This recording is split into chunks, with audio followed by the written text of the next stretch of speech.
All right, let's go check on the bunnies. Let's do our evening check.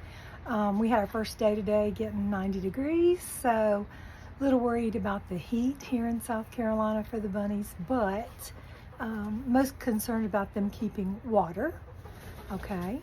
And then hay, 80% of their diet should be hay. And then I do keep pellets in their cages, and I also usually cut some fresh forage or greens of some sort from the garden, or from weeds, mostly from weeds so far. So let's check them out and see what's going on. I've got 3 bunnies up here in this section. See, the first one has a water bowl. It's attached to the cage. And I can, fill it even overflowing if I need to freshen it up a little bit more from the outside without opening the cage at all. And the second bunny here, her name is Bunny. Her water bowl is on this side. It's a little bit larger of a bowl. So I'm going to go down here to number 3 bunny, which is Dandelion, and fill her bowl up. Even though it was about half full, she seems to be liking the fresh water better. And now they all 3 have full water bowls, but thank goodness nobody ran out during the day. And that's important for me to note because it is critical for them to have water at all times. Go ahead and open the doors to their cages so I can check out the hay and the pellets. Okay. I'm down here on the end with Dandelion first. Hey, she loves hay, and I have a little basket in each cage. I don't know if you can tell from there. Just a Dollar Tree basket. I've got the metal tie wraps holding them up, and make sure to keep it full of Timothy hay. Okay. Can here full of fresh hay. She's got quite a bit on the bottom. She does not usually do that. She usually eats it all. So I'm going to scrape it up first. Stick it in her basket.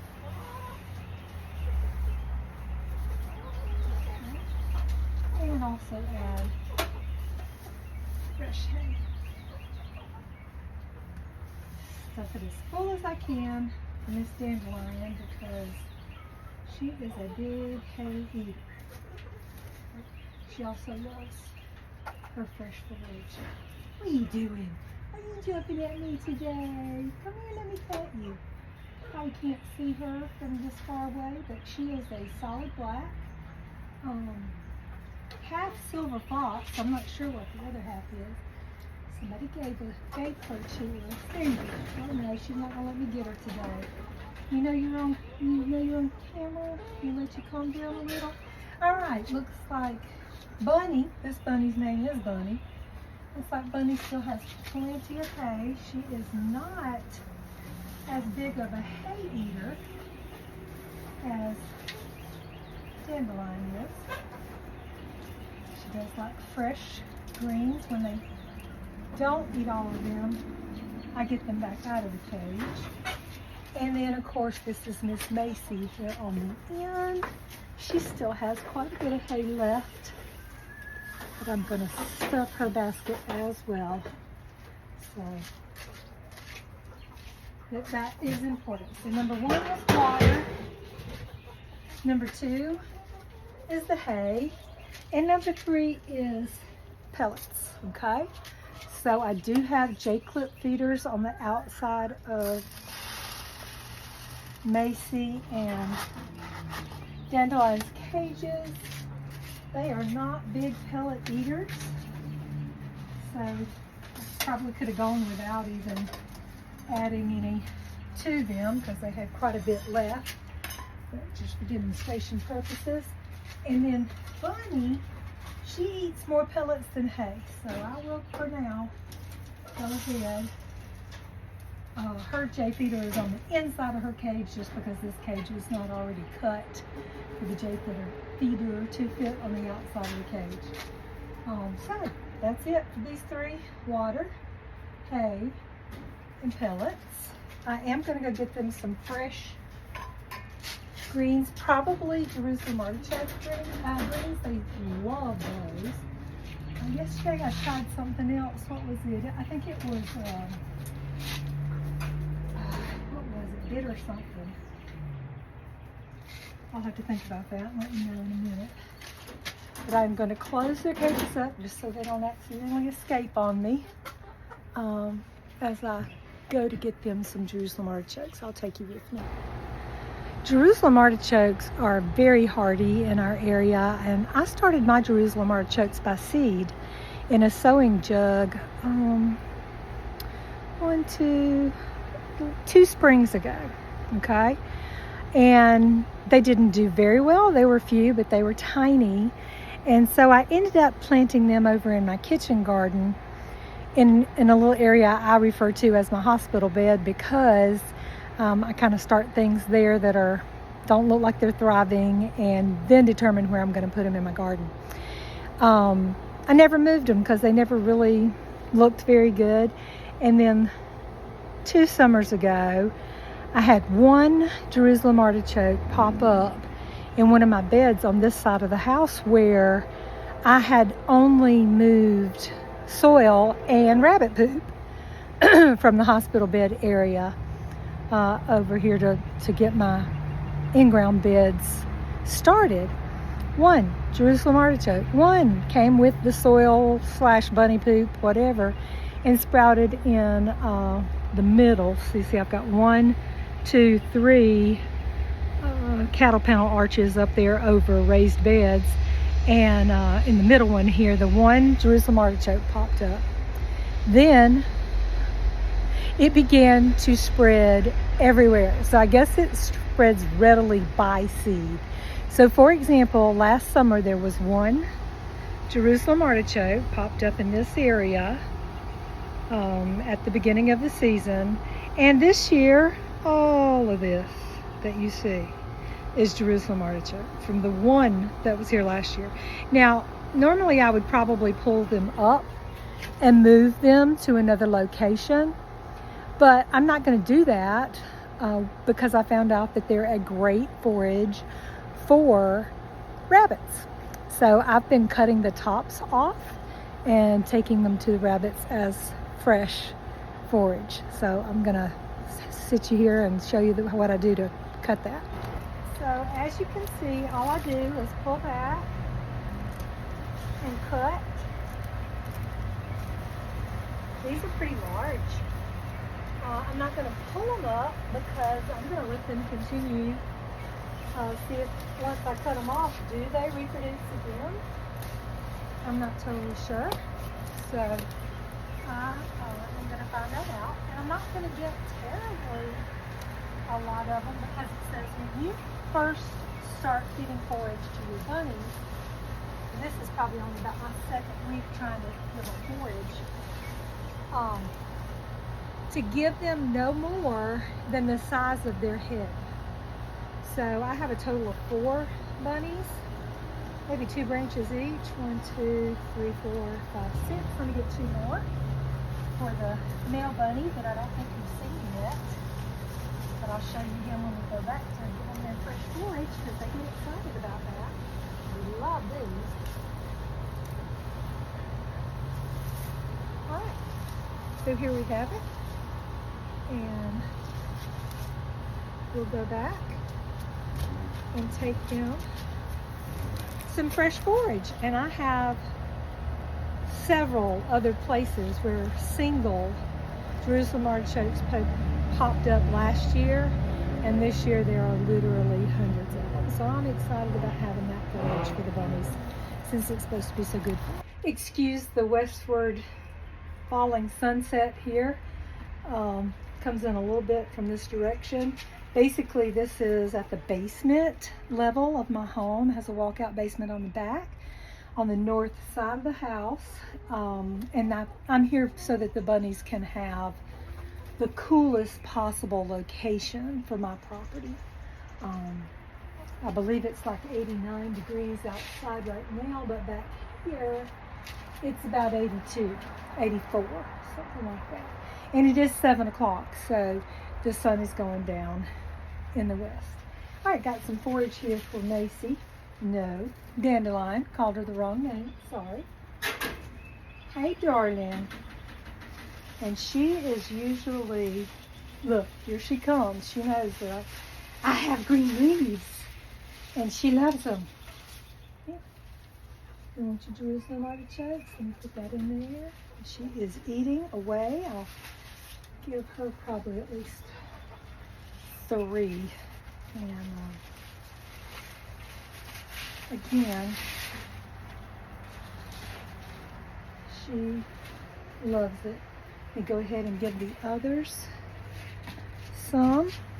Turn you around here and see if you can see Bunny. Do you see her? Sure you can see her or not. Here you go, Bunny. She is much younger. Let's see, I think she's about 12 weeks old now. 1, 2. Here you go. Okay. See little ones. And I'll give you an up-close view of her, and then I'm going to step over here, turn this way, so you can see Macy. Macy, are you wanting greens today? Yes. 1, 2. Let's see, I'll take those 2, Bucky. Here you go. Uh-oh, did I poke you with them? I didn't mean to. Did it scare you? All right, let me move in a little closer so you can see. I'll turn you around and give you a good look here at Dandelion. You see she is loving those Jerusalem artichokes. The chickens down there are wondering what we're doing. She's being friendly. She usually is pretty friendly and lets me rub on her a lot like this. She gets a little nervous when I pick her up, but I'm trying to make her let me pick her up every day until I can get her a little more friendly, because my intention is for the 3 large cages up here to be 3 breeder cages. So these are the does. You can see there's a little bunny back there. She's panting a little. She hadn't come out to eat or drink because she's not happy right now. And I'm going to leave her for the moment and come back later. Okay? Like I said, she is much younger. And Macy was eating hers, but now she sees me headed this way with the camera, and she's slowed down. But her Jerusalem artichokes, her water, her hay basket, and then her J feeder out here that opens up from the outside to put pellets in. Hey, darling. And she is super friendly. She would have no problem with me petting her either. All right, let's go see Bucky. Now the smaller buck cages are accessed through the inside of my chicken coop. And come in the chicken coop. Hi, darlings. Where you can see all the chickies. Hi, buddy. Hi, buddy. Hi, buddy. Everybody move over. Y'all have a day of filming about something, I'm sure, with your little crazy self. Hey, Bucky. These 3 cages, 1, 2, 3, that you access from the inside are 24 by 30 maybe? I'll have to look when I go back upstairs. But this is Bucky. You can see that he is hiding in the corner. He's not thrilled with me. He is also young, like Bunny up front. I bought them from the same person, but they're 2 different litters. So he's a little bit older than her. He still has hay. He still has some water, but I will want to top that off. And he has eaten more of his pellets than he usually does, because he too seems to really enjoy the greens. But right now he's not going to have anything to do with it. So we will move on about our business. I'll get him topped off. Okay, that blesses all the bunnies for the evening. They all have their water topped off and refreshened. They have their hay baskets filled up for plenty that they would like. They have some fresh forage. They have some pellets. And by the way, they also all have a block of wood Kind of hard to see in there. Don't know if you can tell. Dandelion's block of wood just passed her water, and her leaf of her Jerusalem artichoke is standing on the top. I don't know if you can see it there. But they do that so they can keep their teeth ground down. Their teeth will continuously grow, and it would be a problem if they did not or were not able to keep their teeth ground down. All right, thank you for joining with me with bunnies tonight, and I do this in the morning and the evening to try to do the best that I can do for them and take the best care, because I love getting that bunny poo to put on my garden. And the grandkids, of course, love playing with the bunnies and holding the bunnies, so that's the direction we're headed in. Thought I'd stop and let you get a view in the background. I despise grass. It's so much work to cut grass every week in the hot weather. So I, for a couple of years now, have been converting my backyard either to mulch that you'll see over there on one side, and then where I had intended to leave grass, but I didn't want grass, is all clover. So clover is also an excellent forage for the bunnies. It grows only 3 to 4 inches high, the white clover that's naturalized here. So we do not have to cut it back here. No lawnmower in the back. And I like it that way. So consider clover lawn or clover as forage for your bunnies or for your chickens. They love it too. Okay, now I'm over on the east side of the house, and this bed here is what I refer to as the hospital bed, where I just toss things that I don't know where I'm going to put or haven't done too well. And this is where I originally had the little tiny Jerusalem artichoke plants from seed in a sewing jug. And this year, you can see where I have cut all this already fed to bunnies, but this whole end down here was full with about what I showed you on the west side when we were over there earlier, cutting some forage for the bunnies. So I will finish cutting this and trimming it and see if it grows tall enough again for me to have a second harvest. If so, I will probably let it continue to spread on this side. And I'll walk around to the south side so you can see what's going over there. Okay, here I am on the south side of the house. And do you know that these are all Jerusalem artichokes? There were none planted here last year. None growing here last year.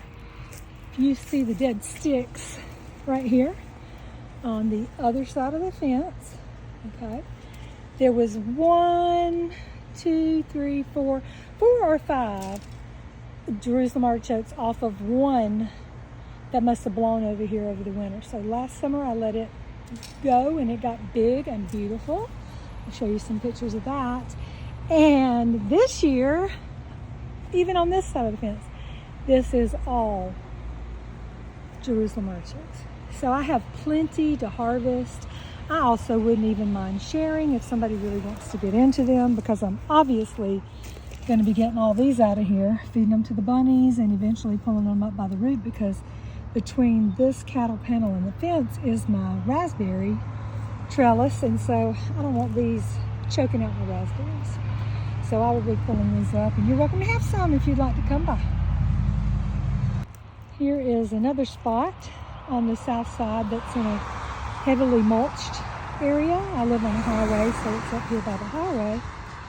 And last year, I just can't stand to let things go to waste. So some of the Jerusalem artichokes I pulled up, we just planted them all across here behind our other established plants. And a lot of them did not come up again, or lay off seeds that could come up, I think because it didn't get good soil contact. But this is plenty here.